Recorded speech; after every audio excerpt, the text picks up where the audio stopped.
NCC didn't feel like a college to me. It felt like a community and a family. During my research in high school, I knew what I wanted to do, and so Northampton Community College offered a program that was exactly what I was interested in. When I first came to NCC, I thought I wanted to be an engineer.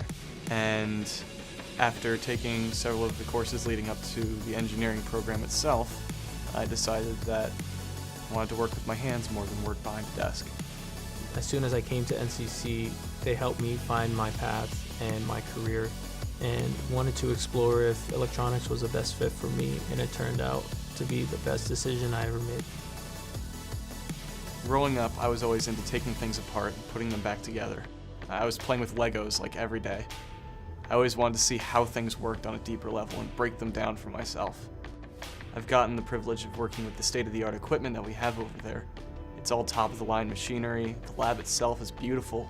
You get a lot of hands-on practice learning different positions, different processes.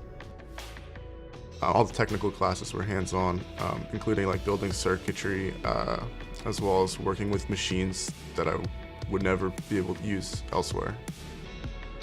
Northampton Community College is like really unique in the way that their courses are affordable as well as specialized at the same time. The instructors in the welding program will very much make sure that you know what you need to know and that you are good enough by the time you graduate. The staff here is amazing, and they will help you with whatever it is you need. And I do feel prepared for the future, having the knowledge that I've been given here at NCC. I really believe there is something for everyone, that no matter what you want to do with your life, you can find something that will push you to become better and push you to succeed.